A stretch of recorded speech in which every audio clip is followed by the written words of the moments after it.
Namaste, Jai Shri Krishna, everyone. So, my essay in this book deals with Romila Thapar. Romila Thapar, as you know, is a very influential historian. She is like the godmother of all the Marxist historians. So I'll start. So I'm not introducing her because I assume that most people know about her. So these are the issues examined in my essay. So I try to critically examine Romila Thapar's views on the Islamic period of Indian history, then her theories related to Hindu Dharma and her views on sacred Hindu texts like Ramayana and Mahabharata. And if time permits, I will discuss her theories on India and Hindu nationalism. So my inspiration for this essay is a video lecture series which Rajiv ji had given 2 years back, in which he had discussed, critically examined Romila Thapar's methodology and called it a colonized approach to history. So my essay is largely based on what Rajiv ji had already said. So let's now begin. Romila Thapar on the Islamic period of Indian history. So her theory regarding the cause of invasions. So Romila Thapar, she says that most of the medieval rulers of foreign rulers of India, the Islamic invaders, they were not actually motivated by religious considerations, and all their actions regarding the non-Muslims of this country were usually prompted by economic considerations, or these were the things. So they were very greedy. That's why they attacked India. So this is a very prominent example, Somnath temple attack. And she has written a book also, a complete book, 200-page book on Somnath. So she comes up with theories like, Mahmud's raid on the Somnath and other temples were due to economic motives. That's the general pattern the Marxist historians follow.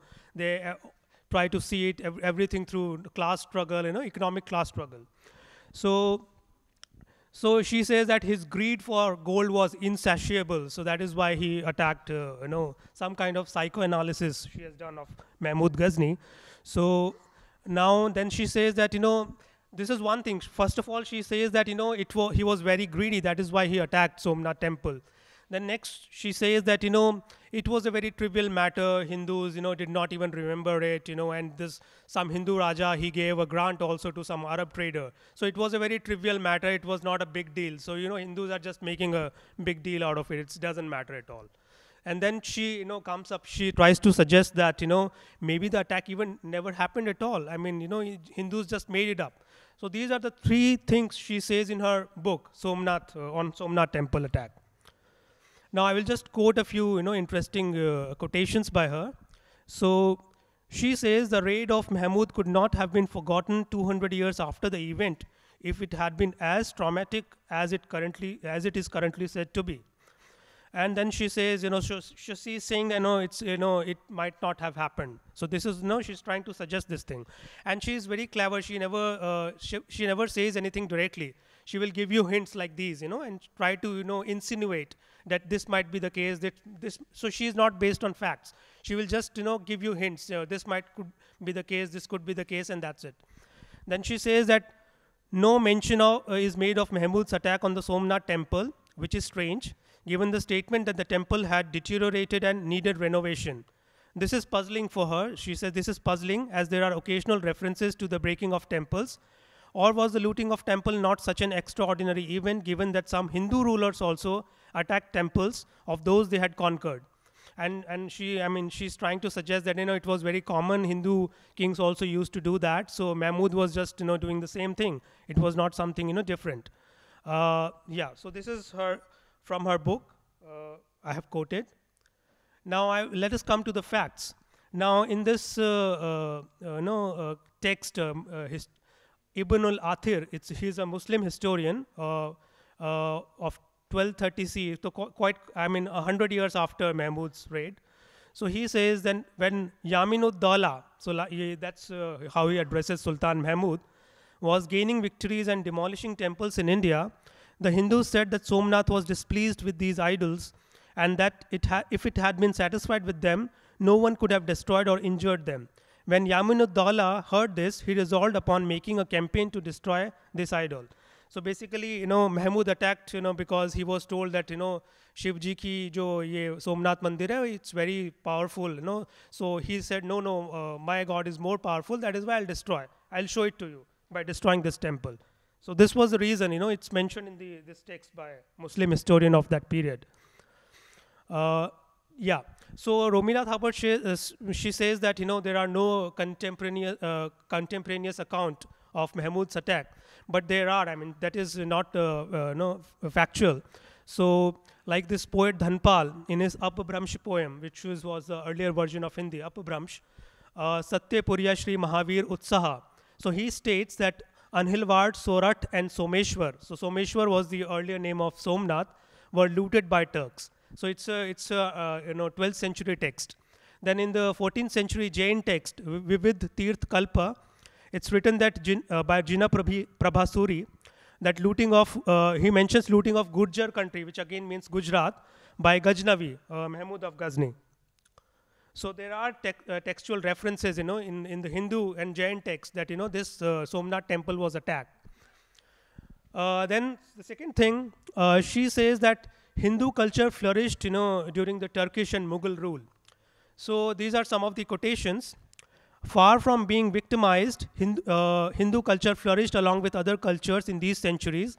And she says that, you know, Madhva's Sarv Darshan Sangrah and, you know, Samay Sundar's Arth Ratnavali and, you know, Shayan's, you know, Shayanacharya's, you know, commentary on the Vedas. It was written during the you know, Muslim period. So she says that, see, you know, Hindu culture was flourishing, you know, why you Hindus are, you know, making a fuss about it. So then she says the bhajans of Meera and Surdas and the poetry of Kabir and Tukaram, as well as the many renderings of Ramayana, were all composed in this period. So this is her argument that, you know, so many texts were being written, then, you know, what's the big deal? You know, there was nothing wrong with the Muslim invasion. And then she, you know, she says that, you know, during the medieval period, there was also an intermingling of cultures, you know, Hindu and Islamic culture. And, you know, the best known example, according to her, is Dhrupad. And it is regarded as one of the finest form of Hindustani classical music. So she says that Dhrupad was developed during the Muslim period. So that's the contribution of Muslim rule to Bharat. Now let's come to the facts. So Shayanacharya, which she mentions, so he was a Sanskrit scholar in the independent Hindu Vijayanagar kingdom. So I don't know why she is, you know, referring to Shayanacharya when, you know, she, you know, while talking about the contribution of Islamic rule to India. Then, you know, he wrote commentaries, you know, under the patronage of, commentaries on Vedas under the patronage of Vijayanagar kings Bukkavan and Harihar. So there is no point in, you know, in attributing what he has written to some, you know, Tughlaq or maybe Akbar, her favorite. Now, then she, again, Madhva, who wrote Sarv Darshan Sangrah, so he was Shayanacharya's brother, and he was also based in the Vijayanagar kingdom. Then this Jain writer, Samay Sundar, he was, you know, he lived in Rajasthan, and he traveled in different areas, some Bardmer and Jaisalmer, which were, you know, outside the Mughal control, actually. They were ruled by, you know, some Bhati rulers at that time. Now, again, she says, now regarding Surdas, so she says that Mirabai and Surdas also composed their poetry during the Mughal period. But, you know, there is a very interesting discussion in the Vaishnav Vartas, which are in Braj Bhasha. And, you know, in that Vartas, it's mentioned that Akbar, you know, met Surdas only once. And, you know, Akbar asked Surdas ji that, you know, what do you want me to do? And this was Surdas ji's reply: from now on, never again summon me and never try to meet me again. So, I mean, there is no point in attributing, you know, his, you know, Braj Bhasha poetry, Sur Sagar, to Akbar. I mean, there was no relation at all. But still she, you know, says that, you know, it was a contribution of Mughal rulers, especially Akbar. And again, Mirabai, as we all know, she was, you know, based in Marwar and Merta. And they were, you know, again, not under the control of, you know, the Turkish rulers at that time. So 1498, she was born in 1498, and, you know, the rest of her period, it is before the Mughals invaded India, before, you know, Babur's invasion. So Merta and Marwar were independent kingdoms at that time. So again, you know, there is no point in, you know, mentioning Mirabai while talking about, you know, some intermingling of Hindu and Islamic culture. Now let us come to Dhrupad. I don't know, I mean, she says that, you know, Dhrupad was the contribution of Mughal rulers.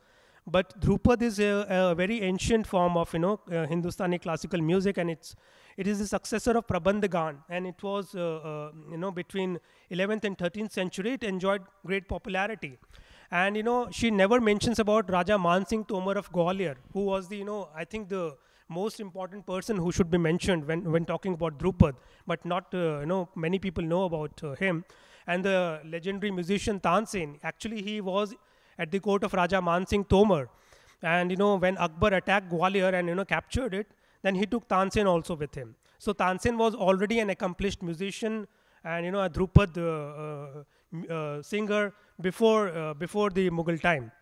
And then there were especially in the Vaishnava tradition, there are a lot of there have been a lot of acharyas who have been famous for Dhrupad music.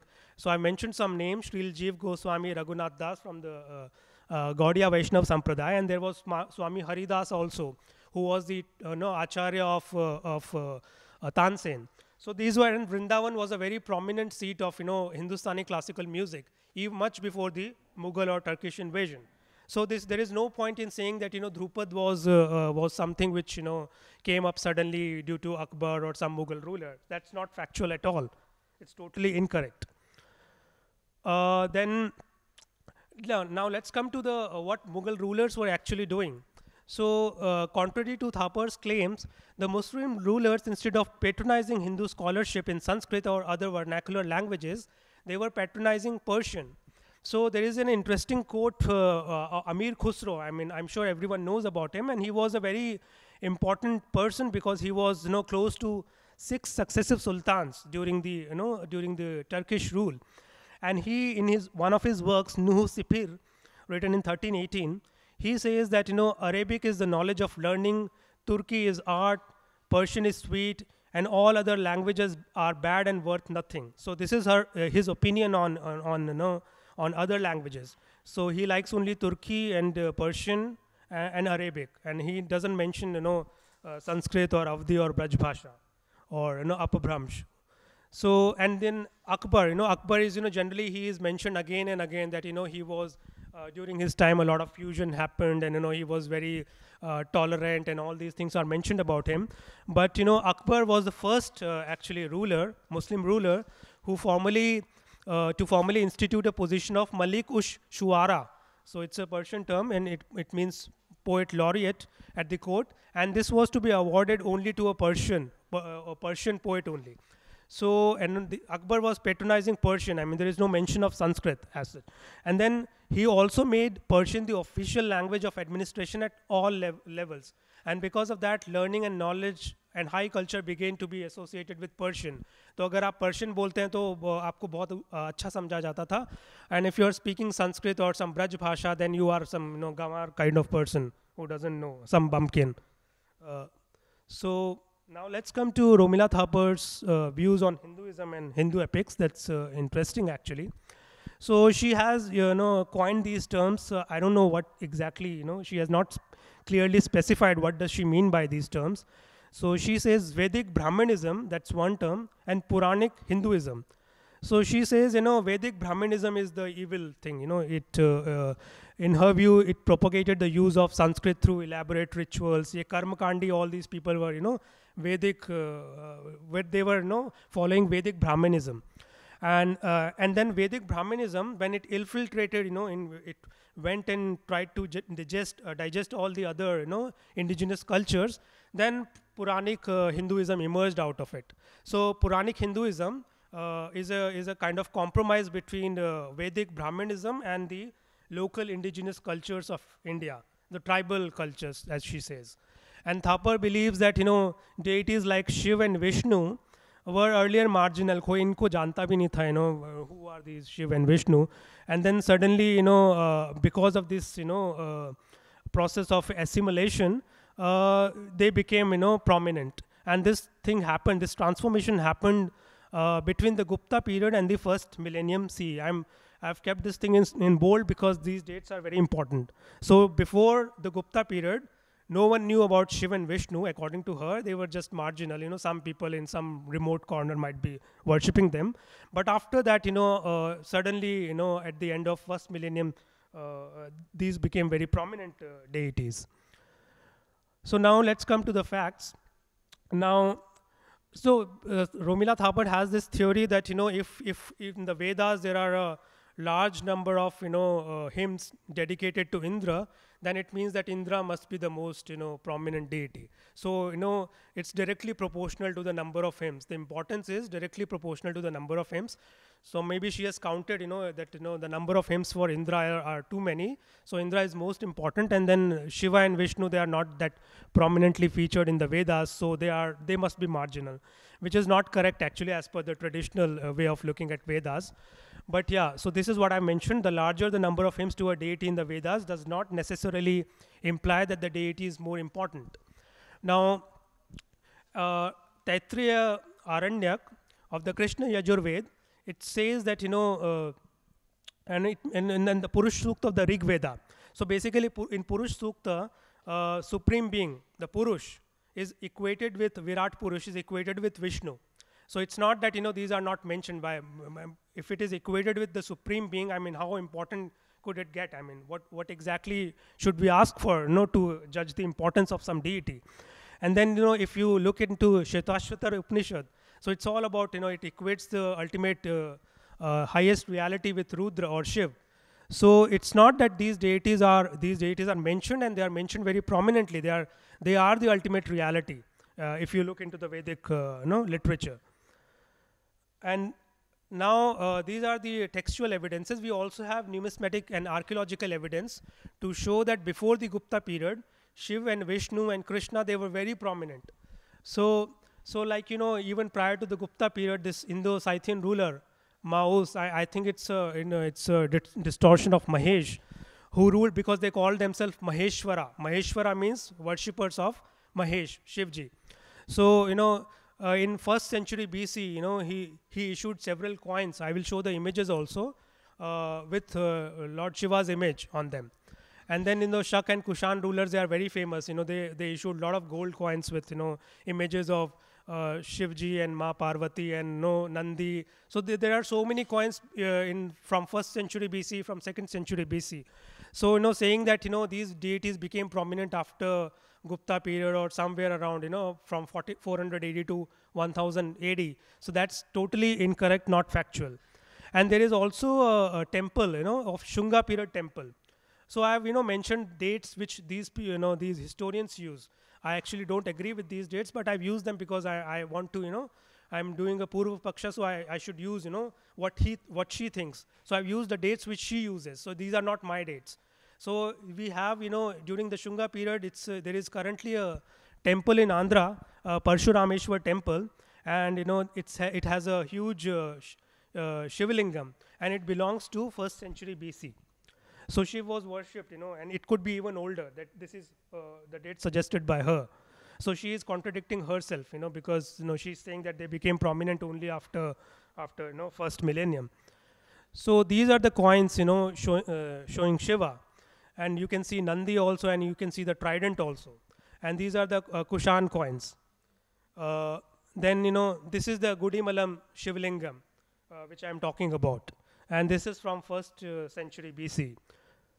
Then talking about Vishnu worship before the Gupta period. So I think most people would be aware of the Besnagar pillar in Vidisha, Madhya Pradesh.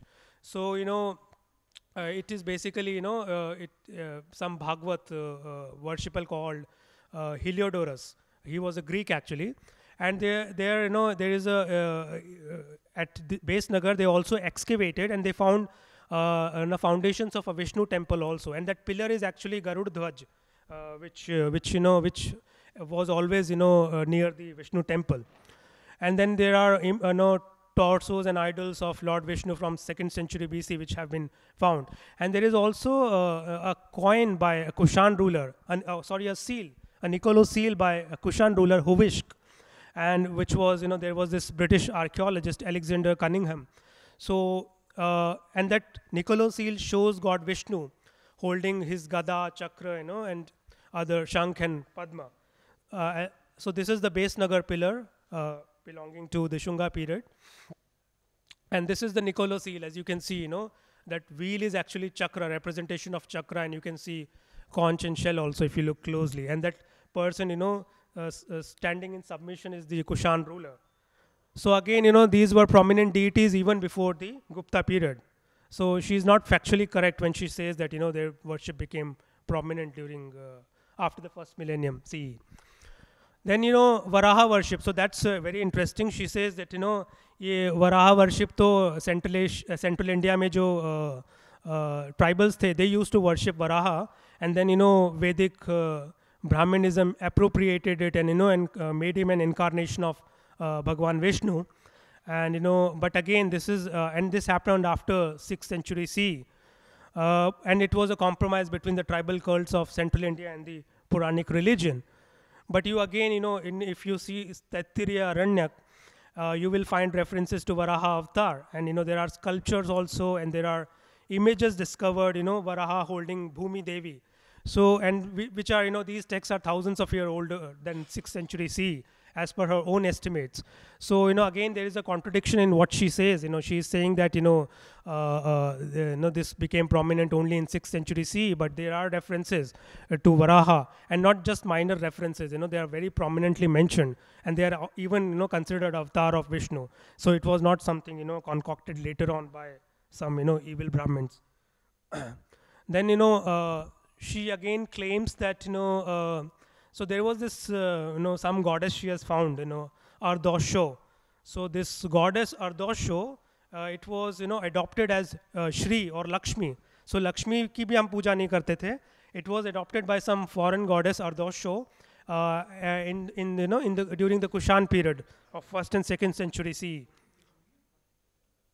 Yeah. So again, this claim is completely, incorrect, because it's very popular. Shri Suktam is a very popular hymn in the Rig Veda, and Shri Suktam, it's mentioned that it is it's in the Rig Veda, and Rig Veda, as you know, is thousands of years older than 1st century CE. And even Shatpat Brahman, it mentions Lakshmi as the goddess of fortune and beauty. So there is no this is not again factually incorrect. And we have archaeological evidences also. I will show Bharut Stupa. It's in Madhya Pradesh, and there is a medallion from a railing post, and it shows Gajalakshmi, 2 elephants, holding pots in their trunks, and and they are showering goddess Lakshmi with gold coins. So this belongs to 2nd century BC. So this is incorrect to say that some Ardosho was the goddess, actual goddess, and then the Hindus turned into Lakshmi in the 1st century CE. So this is the medallion from Bharut Stupa in Madhya Pradesh, and as you can see, in the middle is Ma Lakshmi, and you can see 2 elephants also. So this is from this is earlier than 1st century CE. Then Thapar's claims on Sri Krishna. Actually, there is a lot to talk about, but I want to keep it short because we are short of time. So she has this theory that Ram and Sri Krishna worship started after the Muslim invasion. So Hindus wanted some king whom they could say, oh yeah, we had a very nice warrior kind of king. So after that they took up Ramayana, and they made Sri Ram and Sri Krishna prominent. Earlier no one knew about them. And she also mentions that Ramayana itself was written later on. It was not the actual composition of Valmiki. She also says that it was copied by some Buddhist Jatak, Dashrath Jatak. It was copied by Valmiki from Buddhist Dashrath Jatak. This is what she says. So again, I will just talk about Sri Krishna. So Sri Krishna worship is very, very old. Even in Ashtadhyayi, Acharya Panini, he mentions about him. And according to her, Ashtadhyayi belongs to, again, 5th to 4th century BC. That is what she says is the date according to her. And, so Ashtadhyayi mentions about, Vasudeva and Arjun. And they are mentioned together in connection for the derivation of words denoting their devotees. So, Bhagwan and, jo Bhakt hai. So during that, they discuss about Vasudeva and Arjun. And, if there is any doubt, then, if you read the commentary written by Maharishi Patanjali, in his Mahabhashya, he clearly states that Vasudeva here refers to the worshipful one, the God. And then Bhagavad Vaishnavism was, it was very prominent, even in Afghanistan. There are coins issued, with, showing Sri Krishna and Balram by this Indo-Greek king Agathocles in the 2nd century BC. So all her claims that, there were no Hindu gods before before the Gupta period. Actually, her theory is that it was only during the Gupta period that Hinduism, as we see now, was constructed. Earlier, it was no such thing, no deities, nothing, no Hinduism, no Hindu nation. And she talks about Bharatvarsha also. She says, there was no concept of India or nation or anything like that. It was just a geographical entity, and there was no such thing as, which is also not correct. So now Thapar's claims on Bhakti sects. So she says that, Bhakti tradition actually was, inspired by Buddhism and Jainism, which is quite, quite funny because, as I will show you how it is funny. But she says that, it was inspired by Buddhism and Jainism. So again, she's trying to create a drift between the, various, Buddhism, Jainism, and Hinduism, the various, different variations of Sanatan Dharma. So she says that Hindus adopted it from Buddhism and Jainism. And then she says that the feeling of human inadequacy that became an important facet of the Bhakti devotional sects would have owed more to the Buddhist ancestry than to the Vedic. So this is her claim. And then she vaguely also tries to suggest that, Sri Ramanujacharya of Vishishtadvaita school, he was inspired by Calvinist Christians because, his whole theory of prapatti and all is actually, what is practiced in Christianity. Now, if we look into the Vedic hymns, so there are, for example, in Mundak Upanishad, there is a mention of human inadequacy in the attainment of moksha. So Paramatma is not attained through mere rumination, nor through mere meditation, nor through much hearing. He is attainable by that individual whom this Paramatma chooses. The Supreme Self reveals his own form to such a one. So this is basically doctrine of prapatti. It is not very, prominently, told to everyone, but this concept is there if you look into Hindu texts. So it is not that, it was adopted from Calvinist Christians. Now, regarding Buddhism, so in Buddhist philosophy, there is no permanent entity. There is this concept of Shanikvada. In Shanikvada, they say there is no permanent entity. So everything is Shanik. It keeps on changing every moment. So when I came on this stage, I was a different Anurag, and now I'm a different Anurag. I'm a totally different person now. So there is no Jivatma because Jivatma has to be permanent, and there is no Paramatma because again it has to be permanent. And this is the doctrine followed by all the 4 philosophical schools of Buddhism. So when there is no Jivatma and there is no Paramatma, I don't understand how can there be a concept of Bhakti, because Bhakti is between Paramatma and Jivatma. But still she says that, Bhakti was copied by Hindus from Buddhism and Jainism. So which is, that is why I was saying it was very funny, to see this. So again, so again she says that, this concept of moksha through anugraha, divine grace, I've used the word divine grace, but the Sanskrit term is anugraha. So she says that, it was also copied from Christianity or Islam, or, she has all kinds of theories. But again, this concept is also there in the Katha Upanishad. So here I will end because, we don't have that much of time. And I just want to say that, I have provided her theories and then the facts according to our text. So this has been the whole flow of my presentation. So thank you everyone for listening to me. Jai Shri Krishna. Namaste everyone. Thank you so much for joining us again post-lunch. So in my current presentation, I will be speaking about the work of Michael Witzel. He is the Wales Professor of Sanskrit at the Department of Sanskrit and Indian Studies at the Harvard University. He is in fact only the fourth person to hold this chair since it was instituted in 1903.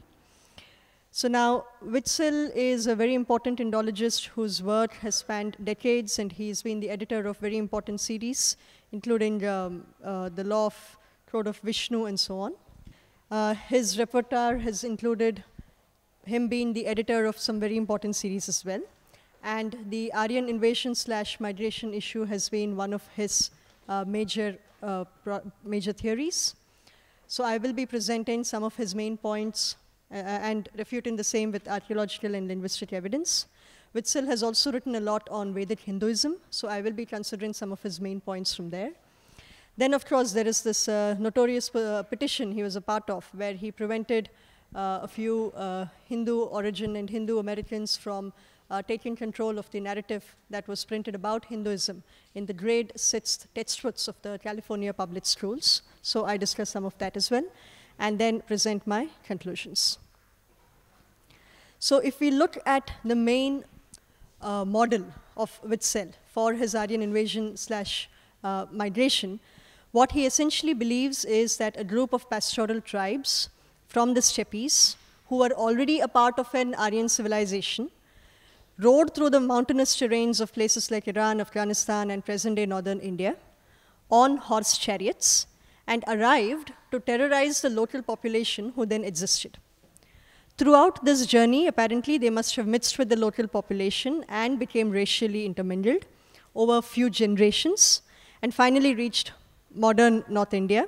Perhaps one can think of it such huge collective amnesia that they seem not to have left a single trace of this entire arduous journey. Despite thundering through the journey, and thundering is a word Witzel uses, and having established themselves in the new place, they seem to have settled into the river-fed plains of the Indus Valley civilization, and have neither named the new places, nor the rivers, nor left any geographical markers of the supposed homeland from which they have come. And then, in fact, he says that this entire process is based on intermingling of several orders, and so much theorizations and convolution involved, that even refuting any part of this becomes very difficult. And hence, this is a very convenient model, which has existed now for several decades. There have been several comprehensive rebuttals to Witzel's theory, including those by Vishal Agarwal, Kazanas, and S. Kalyanaraman. Now, Witzel's main model, it shares some of the features with others, including that of Romila Thapar, whose work was presented before lunch. And their main contention is that Sanskrit and Rig Veda are not purely Indian in origin or as an IP. And that the ancestors of Bharata were invaders who migrated from outside, and hence an involute basis is laid for any future invasions and those becoming a part of the Bharatiya identity.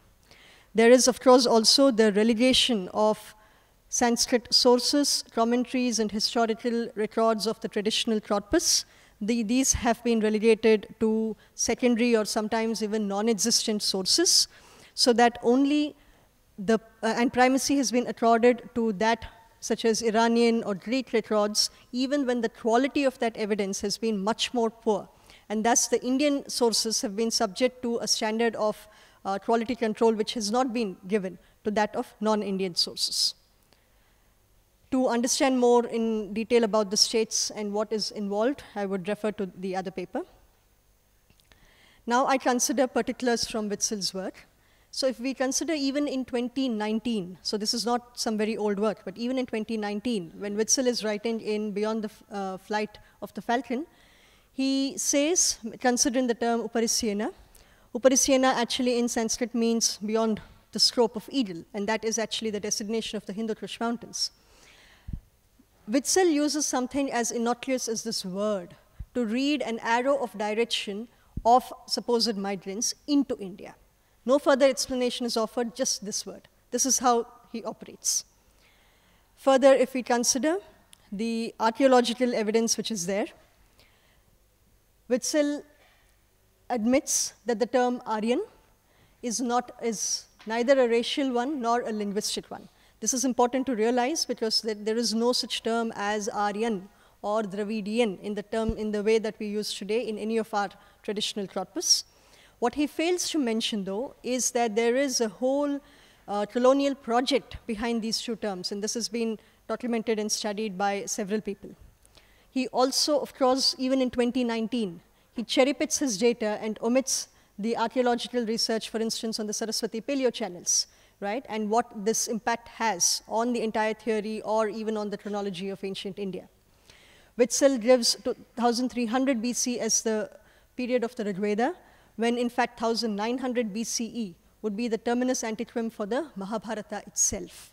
So Rigveda being prior to that is not possible to be attributed to 1300. So even in 2019, Witzel continues to ignore these hard evidences which have come from sciences such as hydrology, geology, geomorphology, and continues to peddle the previous migration/invasion theories.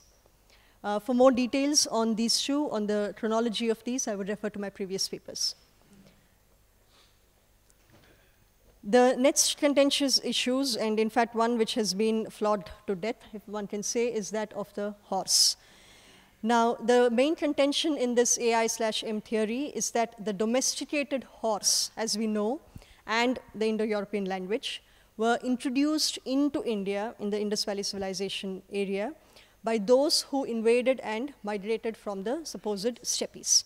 Now, this argument of the introduction of the horse is in fact crucial to Witzel's decades-old work, and for others similar to Witzel, including Romila Thapar, because as Laurie Patton says in the Indo-Aryan controversy, if the horse is ever discovered to be contemporaneous with the Indus Valley culture or the pre-Vedic South Asian civilization, the migrationist theories would have to change dramatically. So despite knowing this, even in 2019, you have all these faunal remains which have been discovered. You have Mr. J.P. Joshi's of the Harappan site. He has discovered that. And when the findings of the Indian archaeologists were not trusted at the international platforms, they were further examined by the Hungarian archaeologist, Sandor Botoni, who confirmed that the remains that were discovered at the Harappan sites were that of the true horse itself. So this is not something which was, in fact, brought in as believed. We also have Sanjay Manjul's 2018 excavations at Sanauli, which have shown that chariots were unearthed dating to 2100 to 1900 BCE itself. So you have all of this in 2018, but you have Witzel continuing to peddle old theories and in fact even refusing to acknowledge that this wealth of evidence exists. Despite all this evidence that the proto-chariots were already there, Witzel believes them to have been imported into India by 2nd millennium BC. So this is the main section which concerned the archaeological evidence. Then there is the linguistic evidence and Witzel's refusal to engage with the domain's latest evidence.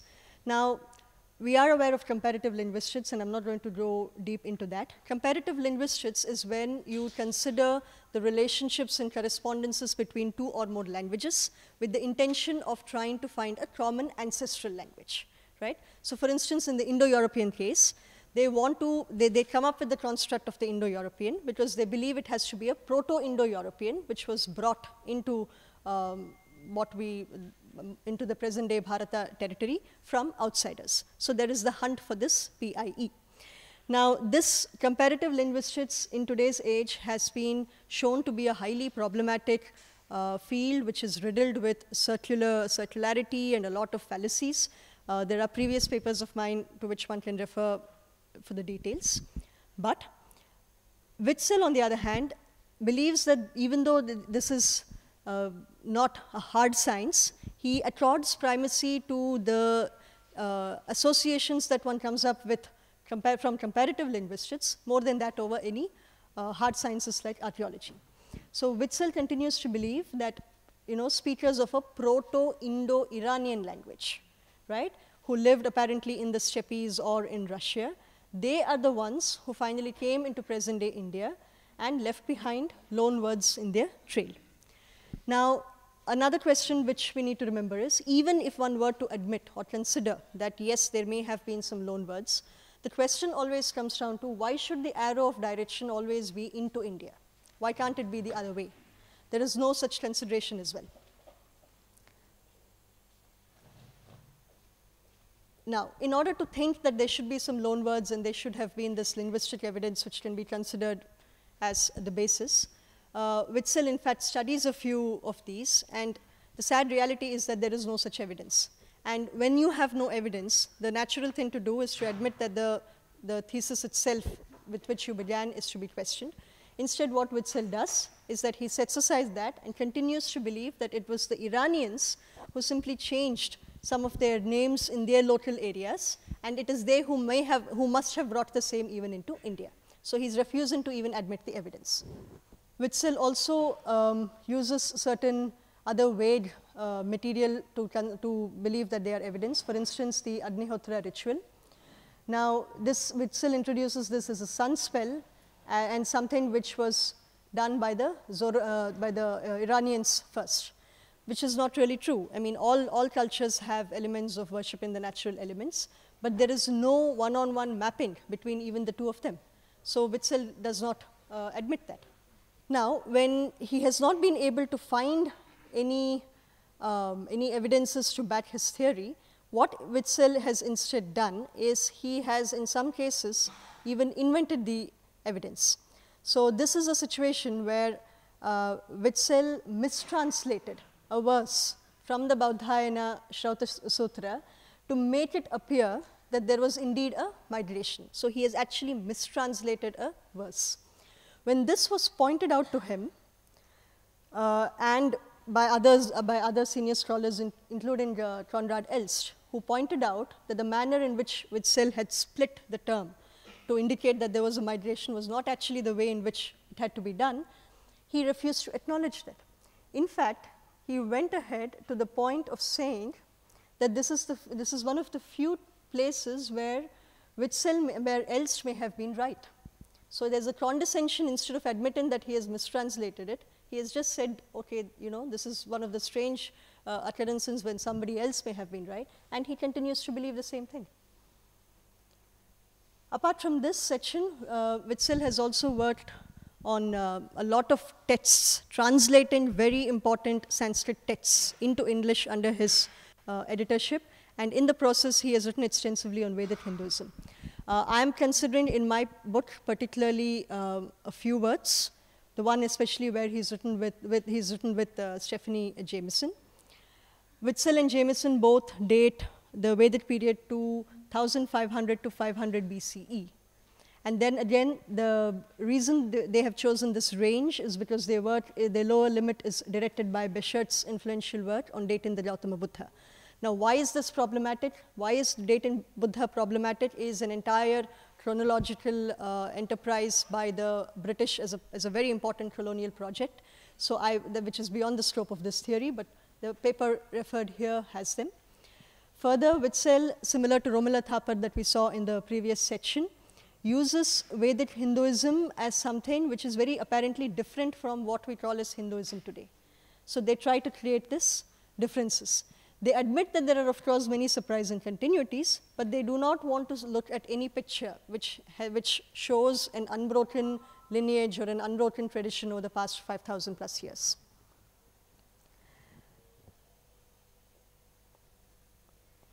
Witzel also believes that the Rig Veda, or at least the parts of it, may have been composed in the Avestan region.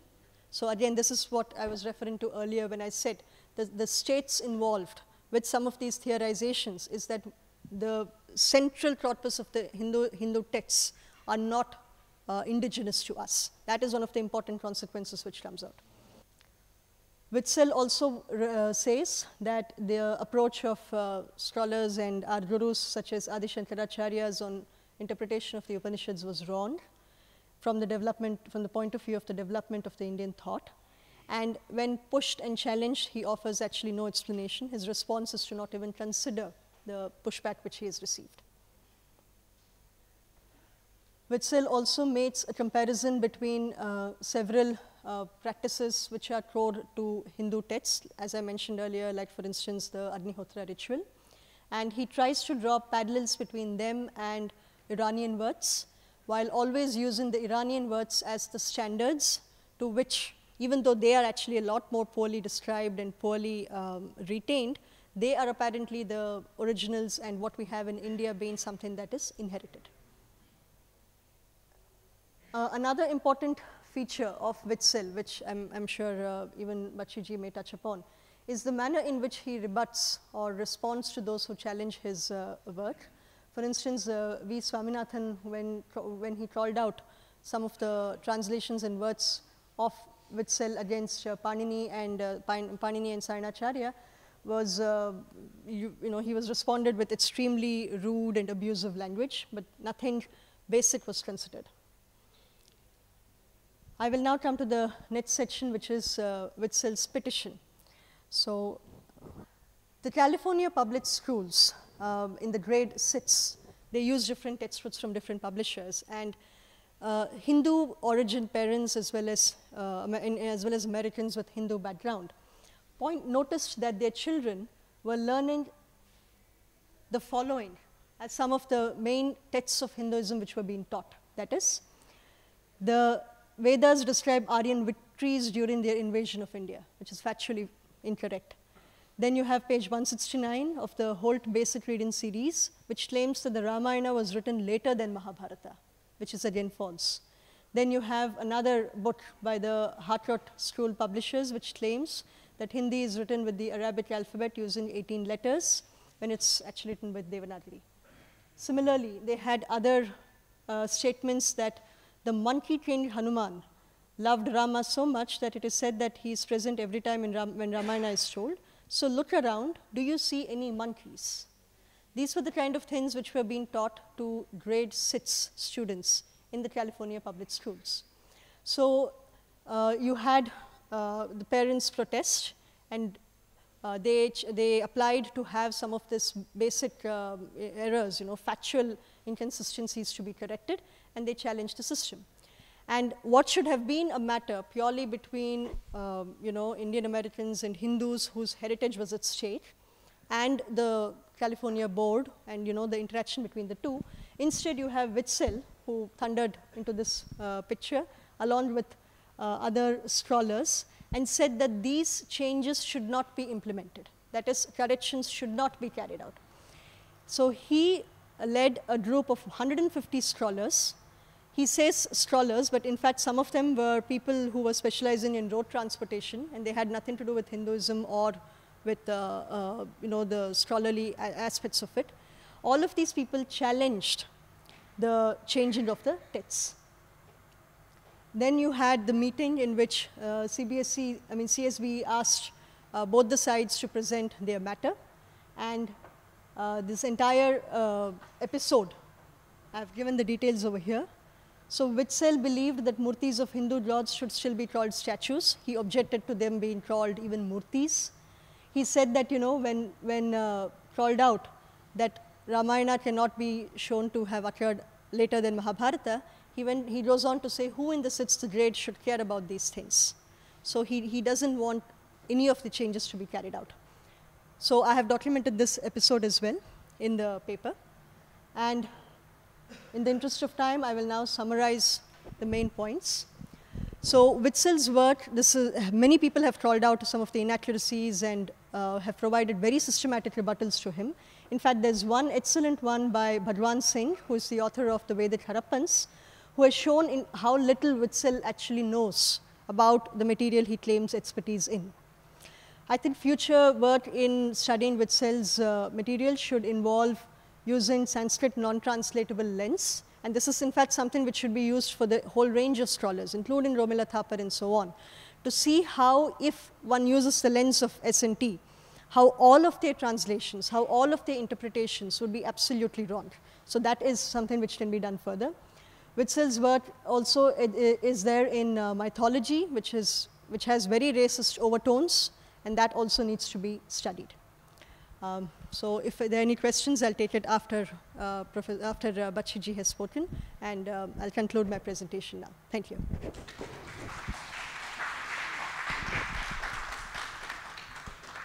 Thank you, Manogna.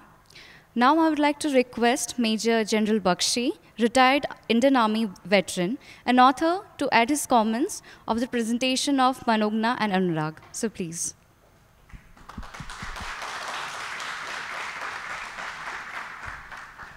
Mr. Rajiv Malhotra, Mr. Kalyan Raman, distinguished guests, ladies and gentlemen. Today I have been forced to reflect on a very important but very little known facet of our own recent history. And I am very grateful to these two young scholars who have done a yeoman service in analyzing the works of Romila Thapar and Witzel. And they deserve a big hand. They deserve a big hand, both of them. And, we did not transition from a colonial state to an independent state directly. There was an intergenum of dominion status. All right? The simple fact of history, and I'd like to go a little into a little known aspect of our history. You got free in 1947 only and only because the INA and Subhash Bose had completely subverted the loyalties of 25 lakh British Indian Army. Period. And if you want to substantiate that, just take a look at the transfer of power archives. How the history of the independence struggle could have been written without reference to the transfer of power archives is something that amazes me.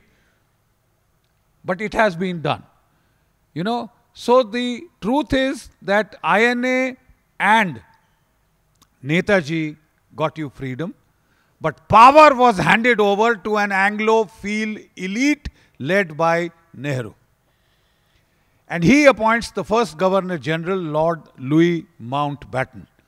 After 200 years, you gain independence. I thought we would be very keen to boot the British out. Get the hell away from us. Leave us in peace. But no, we had Lord Louis Mountbatten anointed as the first Governor General. And as I keep saying, Pakistan had the decency to appoint Jinnah as their first Governor General, right? Now, from this Anglophile orientation of the successor colonial regime, we can today discern the outlines of a kind of a succession plot designed to see that the narratives and the histories and the concepts, which had been propagated by the Raj continued. And to perpetuate these narratives, we had a set of intellectual coolies.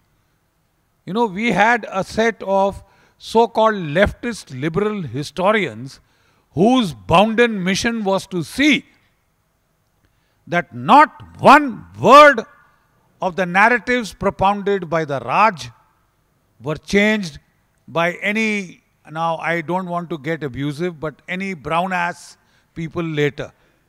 Right? Were not changed. And ladies and gentlemen, one of the doyens of this brigade of leftist liberal historians is Romila Thapar. Let me give you an inkling of her importance. When I attended the National Defence College course in New Delhi as a brigadier, that is the highest seat of learning in the armed forces. One of the premier lectures used to be by Romila Thapar on the issue of caste.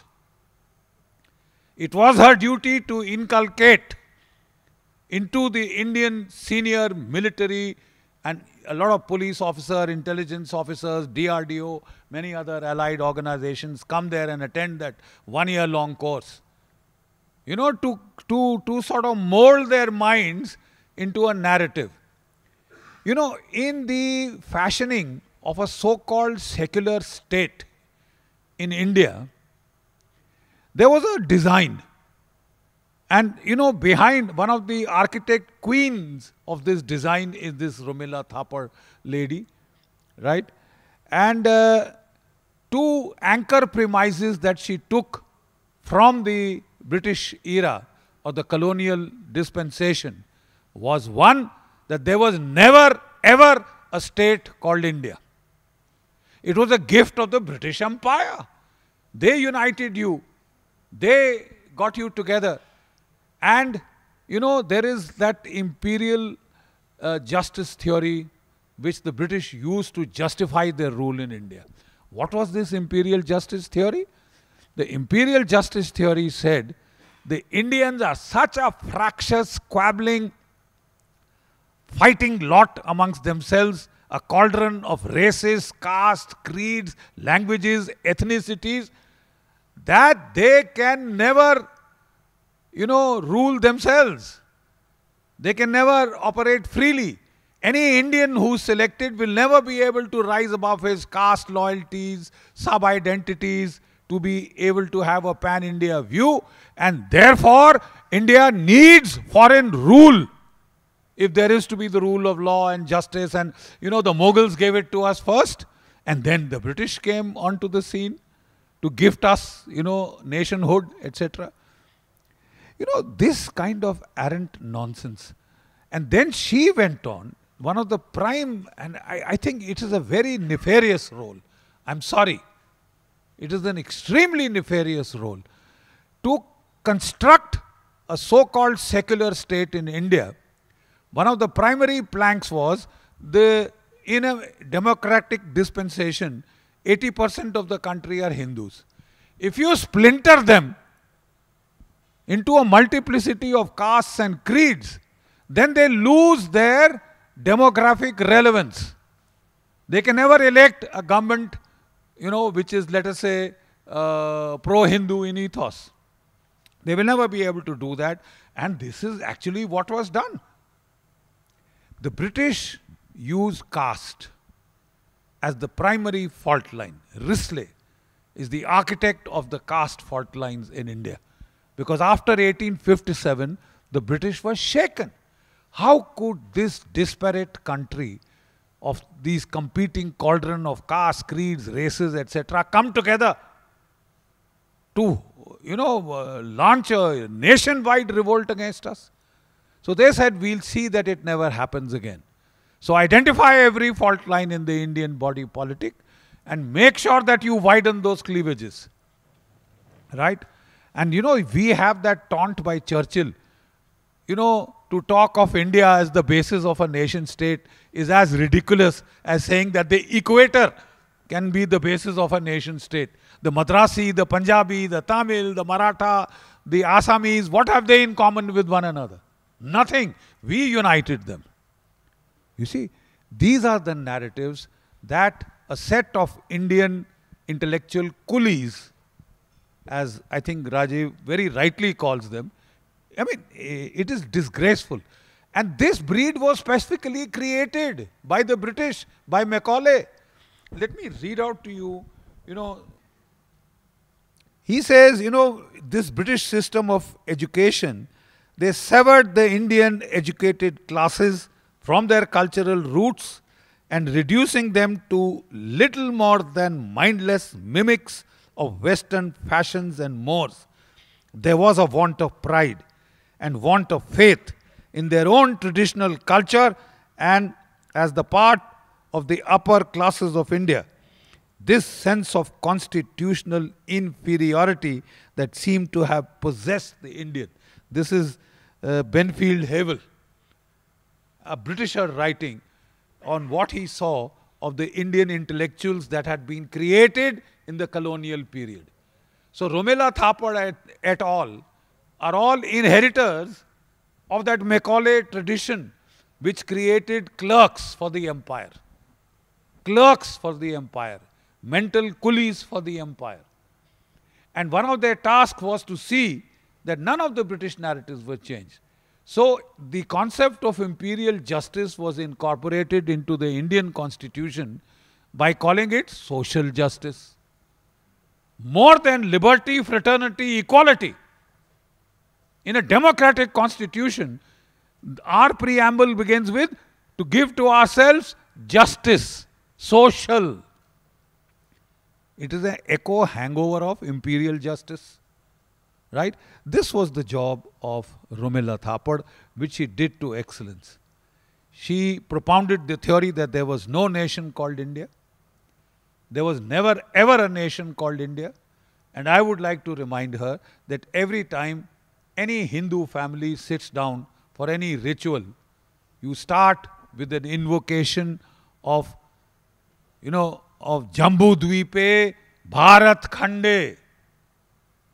It is ages old, this affirmation. And she says, well, there was no nation state called India. There is no religion called Hinduism. Please, that is the next part of it. Because a secular state of the kind that they desired, Our mind, our view of secularism is that sarva dharma samabhava. All religions are equal. We give no preference to any particular religion. There is no state religion in India. But here was that for India to be secular, Hinduism has to be destroyed as a religion. We have to come to the first, anchor premise that there was no country called India. Thanks to the British. Loyalty to the Raj has continued for 75 years after independence because of a series of intellectual coolies like Romila Thapar. Now, this lady has magisterial, airs. We were conducting a seminar in the Vivekananda International Foundation. It was, that whole seminar was conceived and led by the late Dr. B.B. Lal, the doyen of Indian archaeology. And he said, issue invitations to these people. So we told him, sir, inko kyun bula rahi hai? He said, no. Issue invitations. We want them to come and discuss and debate. They refused. It is beneath our dignity to discuss with right-wing, hawks or this or that or whatever you would like to call it. The same thing, Rajiv Malhotra ji challenged her to a debate. Let's come and discuss. That is the academic methodology. Peer review. What you are writing must be peer reviewed by your fellow travelers in the academic field. But you refuse to discuss. You refuse to debate. You claim to be Democrats when you refuse the right to dissent. In this particular seminar, once again, they have all been invited. And you can ask Rajiv ji as to what kind of responses we have got, where we have got them. So what kind of a Democrat are you? What kind of an academic are you if you are not prepared to discuss and debate your findings, your conclusions? That is the academic method. But she has trenchantly refused to do this. Another thing that she has tried to do as part of this secular entity creation project is very important. The trying to create a secular nation, in the mold of the European nations. And the European nation, the American president swears on God, holds the Bible in his hand. And so is it for all the European nations, more or less. But in India, they wanted a kind of an anti-religion, anti-majority religion, by the way. One particular religion to be singled out, ye to dharam hi nahi hai. There is no Hindu faith. There are so many of these, sub-sects and this and that. There is no Hinduism, there is no India. And you are one of the prime doyen of historians in India. There is no India. You are a doyen of the historians of India. And one of the things that she, really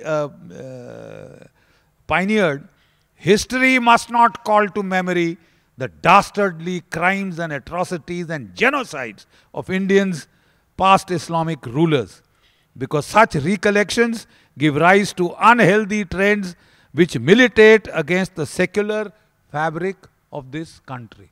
I think I have proved my case. You will not talk of the massacres. You will not talk of the destruction of temples. You will deny the destruction of temples. You will try and, cream it over. Give it a very, very positive spin. These are not historians. These are spin doctors. These are not historians. These are spin doctors who have been spin doctoring the British narratives and trying to present them as the infallible truth. Long after the Raj is gone, the intellectual coolies of the Raj have stayed behind. The Macaulay brand of clerks have stayed behind. And Sastry Romila Thapar has impeccable credentials. Her grandfather presented a saropa to General Dyer of Jallianwala fame. I rest my case. You see, the whole family rose because of their loyalty to the Raj. And we can see this loyalty continuing. We can see this loyalty continuing. And though she writes in her magnum opus on the history of India, that we must be open to new interpretations. And any new interpretation is Hindu, right? Is, revanchist, is kind of anti-secular.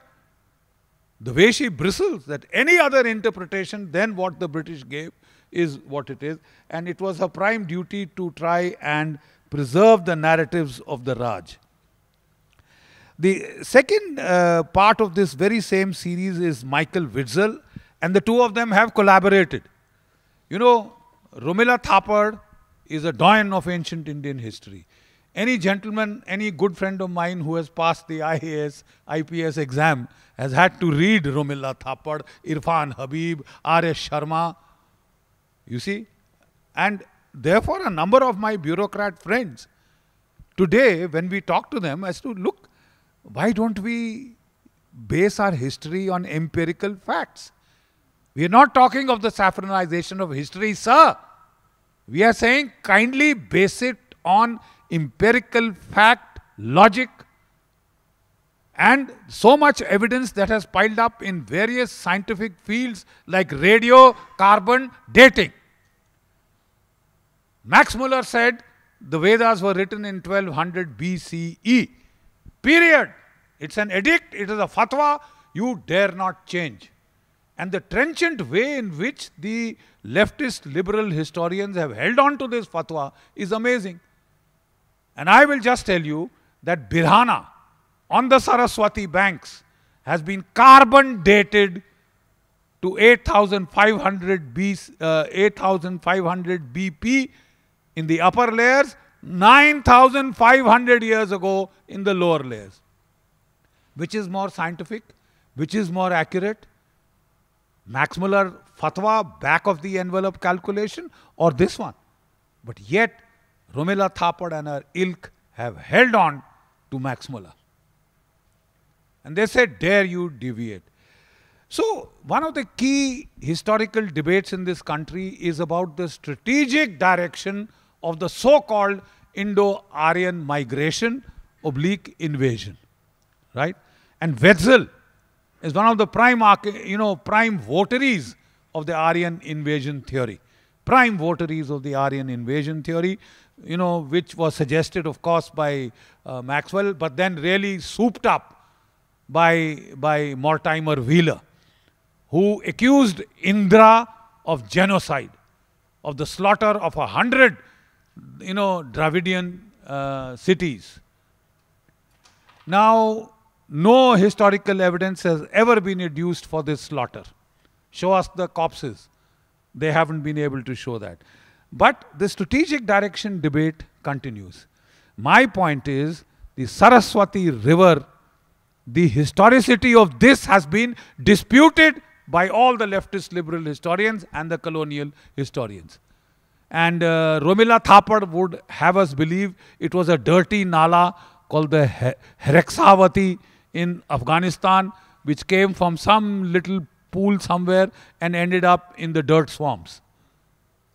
Ladies and gentlemen, the Landsat satellite images sent back in 1970s have first shown the trace of a mighty river from the Himalayas to the sea, 4,600 kilometers long, 6 to 8 kilometers wide, perhaps bigger than the Brahmaputra, which is the cradle of not just the the Aryan civilization in India, but I would reckon that it is the Ur-Haitmat, the Indo-European homeland that the European scholars talked of, right? And the fact is, you will say, but everybody says that people came from Central Asia, Anatolia to India, because India is a more rich and productive and fertile land. Those are dry desert sands. So it makes sense, logic, a strategic east-west orientation of any mass movements, whether it is the Greeks, the Iranians, the Sakas, the Huns, you know, the Turco-Mongols, etc., etc., etc. It's all east to west. So why should there have been an out-of-India migration? Yes, it could have occurred in two circumstances. One is if there was an eco-catastrophe in northern India. And there was an eco-catastrophe when the Saraswati dried out, desiccated, and the whole area was desertified.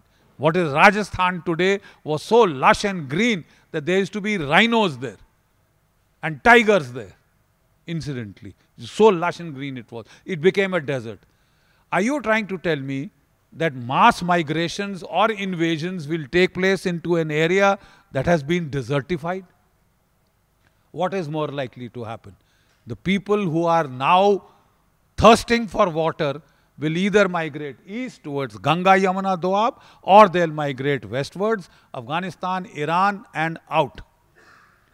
And more evidence is piling up, and Kalyan Raman, there could be nobody better than him to talk on this, that the migration is out of India.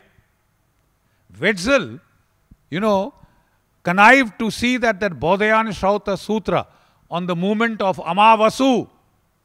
Amavasu moved west is what the verse says. And it has been mistranslated and quoted by Romila Thapar courtesy Witzel. Because she had to cite a western source, right? That Amavasu moved east, and the second interpretation is he didn't move at all. He stayed where he was in Parshu, that is Persia, and in Gandhar, that is Afghanistan, and beyond. Whereas the actual verse says he moved west. He moved west. And Mount Ararat is perhaps named after Amavasu. And let me just give you another thing. The so-called, you know, fixation of Witzel with everything came from Iran. What we have come to, and we can present in my latest book, you can have a look at that, Beyond the Aryan Invasion Theory. The simple fact is that the Dasas are the Dahas of Iran. Daha means common peasant in Iran, right? And it is said that they were once together in the Aryan homeland, in the Saraswati. There was an ideological dispute about the nature of how to worship the fire. The Angiras rishis did the Havan by pouring oblations into the fire, Homa into the fire. They said anything into the fire pollutes the fire. Because of this ideological conflict, there was a physical conflict. And then the Dasharajan war, the Dwadash Rajan war, all that takes place. Dwadash is earlier. And the Iranians are pushed out into Iran with the Dwadash Rajan war. King Divodas attacks 100 fort cities in the Arjikia region, which is the lower foothills of the Himalayas, right? And the Iranians are pushed out because the Arjikia is the Soma growing area, which is the prize Homa. You know, the Iranians can't pronounce the S, so they pronounce it as H. Soma becomes Homa. Sapta Sindhu becomes Hapta Hindu, right? So they were pushed out. And they tried to come back with the Dasharajan war when Sudas was ruling the Saraswati tract, the Middle Kingdom. A lot of similarities, echoes with China. China also had a Middle Kingdom, right? And they had 6 warring states. We've had our period of the warring states, and from here, the Iranians have been pushed out. The strategic direction is west to east. 1, because of ecological catastrophe. 2, because of wars. The Dwadash Rajan war followed by the Dasharajan war, right? So a whole lot of the crap that has been perpetuated by Romila Thapar and Michael Witzel doesn't stand scrutiny when put to the test of empirical facts, right? I would also like to point out that there is no nation called India, right? This is one of the greatest, you know, disservices done to India by any citizen of India. You know, there is the key characteristics of a nation states are temporal depth and persistence over time. And if there is any one single country that has this persistence over time, from the times of the Indus Saraswati civilization down till today, it is India. Right? You have terracotta figurines of women with bindi on the center of their foreheads, vermilion in the partings of their hair. You see it today. They have bangles up to their upper arms. You see it today in Gujarat and Rajasthan especially. There are figurines in the postures of yoga. You see yoga today, right? There are figurines in the postures of meditation. There is a dead skeleton in the posture of meditation, right? So, yoga and meditation are the two key pillars of, I would say, Sanatan Hinduism, Sanatan Dharma. They have been there from Birhana onwards, 8,000, 9,000 years from today, right down till the present. So, you have continuity over time and you have the temporal depth, right? India is a nation state and it will continue, so help us God, to be a nation state despite the likes of Romila Thapar, despite the shenanigans of Witzels. Thank you so much. I once again compliment these two scholars.